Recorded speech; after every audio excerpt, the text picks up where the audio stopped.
Hey everybody, Wayne here. Welcome back. This week I'm going to talk about gaslighting, coupled with infidelity. And anytime those two things happen together, it's a toxic mix for any relationship. When talking about gaslighting and infidelity, each on its own can devastate the safety and the trust and the well-being of a relationship. But together they form this especially dangerous mix. And understanding their dynamics and learning how to navigate the impact can be the first step in healing and or preventing even further harm. So many of you may already know that the term gaslighting originated from this 1944 film called Gaslight, where a husband manipulates his wife into believing and thinking that she's actually losing her mind. And gaslighting is a form of intentional psychological manipulation where the gaslighter seeks to sow seeds of doubt in their targeted individual and making them question their memory, their discernment, their sanity, their stability. And this is accomplished usually by belittling or denying and altering the truth. And this behavior is seen as a way of helping the gaslighter maintain their own struggling sense of self-esteem and hold on to a relationship. It's a maladaptive form of protection. And honestly, as an internal family systems therapist, I see that this gaslighter is actually a part that does exactly what I just described. It's a maladaptive form of protection that's holding on to something. And from an IFS perspective, we have to get in there, help understand what this protector's goals are, where it's coming from, what inside of the person is it also trying to protect. That doesn't mean that their behavior is not hurtful. It's certainly not helpful to the gaslighter, and it's harmful to the one that's being gaslit. Actually, it's harmful to both. And it requires a lot of work. This is not an easy task to overcome because there's lots of layers that go on underneath it.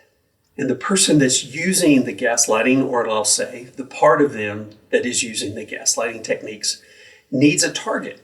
And their goal is usually to keep the others from seeing their own faults or their own insecurities, to keep them in this relationship.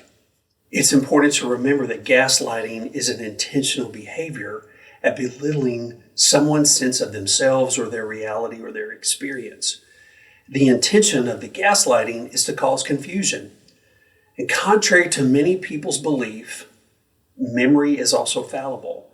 And remembering things differently or disagreeing or having a different perspective, it is not gaslighting. It's not questioning someone's judgment. It's not a behavior that you see in your romantic partner that you just don't like. If there's no intent to harm, I don't think it's gaslighting. When an unfaithful partner lies because they're feeling a lot of shame, I don't think that's gaslighting either. The question that I ask about the person that I suspect is gaslighting is, what does this person stand to gain by this behavior? Do they stand to gain the upper hand, or are they trying to avoid losing something? That's a really important question. What is the gain here? And sometimes there's a lot of work that goes into fleshing that out. It's not always apparent. It's not easy to find sometimes. So let me go back to infidelity for a minute. Infidelity refers to any act of unfaithfulness in a committed relationship. At a Fair Recovery, we simply define infidelity as the keeping of secrets. This breach of safety and trust takes many forms, from one-night stands to emotional affairs to physical affairs and these long-term, emotionally entangled physical relationships. But the common thread across all the types of infidelity is secrecy and the energy spent at keeping the secrets. So let's talk for a minute about where these two things overlap. When someone is committing infidelity or they're being unfaithful in any way, they often employ gaslighting tactics to keep their partner in the dark.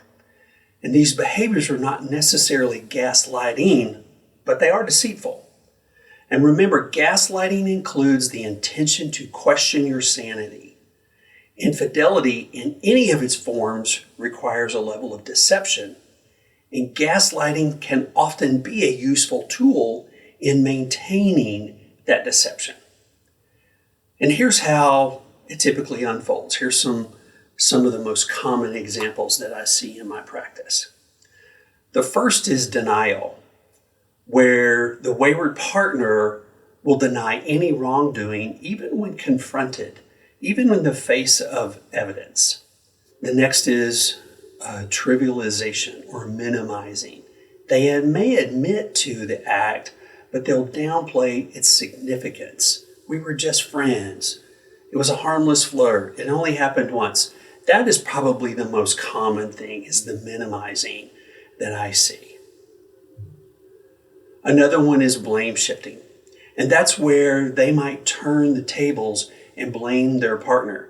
Well, if you had only paid more attention to me, or if you weren't so busy, if you weren't always gone, those are the kinds of things in the blame shifting. It's a pretty common one as well. And another one I see, not too often, but occasionally, is where the unfaithful partner might imply or question outright the state of their partner's sanity, or their paranoia, or they delusional, or emotionally unstable, or are they suspicious. That doesn't happen a lot, but it does happen sometimes. Any of these can lead to the betrayed partner feeling lost or confused or doubting their intuition or their sense of reality. And the prolonged experience can have a severe emotional and psychological effects, including anxiety and depression, diminished self-worth, all kinds of things like that. And when you combine all that, the impact of gaslighting and infidelity can be deep and long-lasting. And that gaslighting, if it's there, has got to be dealt with quickly, because the long-term effects are not going to be good for the relationship. You know, I believe that safety is the foundational thing in relationships. If we're not being safe and we're not creating safety inside the relationship, and there's not more safety inside the relationship than there is outside the relationship, then I question all the time, what are we doing here? So that has got to be job number one in the aftermath of infidelity, is reestablishing that safety. Infidelity on its own can leave the betrayed spouse struggling deeply with anguishing feelings of inadequacy and fear and hurt and rage and grief and all of that. And coupled with gaslighting and this continual state of despair can be mentally exhausting and damaging. One of the worst things that I see after infidelity, and particularly with gaslighting, is gaslighters will often isolate their partners from their family and friends, either consciously or unconsciously. And people tell me, and I've witnessed it, people that have experienced gaslighting become embarrassed about their own perceived flaws that the gaslighter has highlighted in them, because the gaslighter has convinced them that others can't be trusted, others see their flaws, and so they start to question themselves at a deeper and deeper level if that persists. There are physical effects that happen too. The stress and anxiety from living with somebody that's gaslighting you and the infidelity can manifest in a host of physical ways, like insomnia and nightmares and weight changes and all other stress-related illnesses. And then there's this dance. My good friend and colleague Job Lopez suggested that couples frequently are convinced that the other one is gaslighting them. So they both feel like they've been gaslit. And I see that too. And honestly, it may or may not be true, but it could be that the gaslighting is also a coping mechanism. Again, I go back to the parts language, that this part of them that has a deep sense of insecurity in themselves and in the relationship may be using these kind of tactics to stay in it.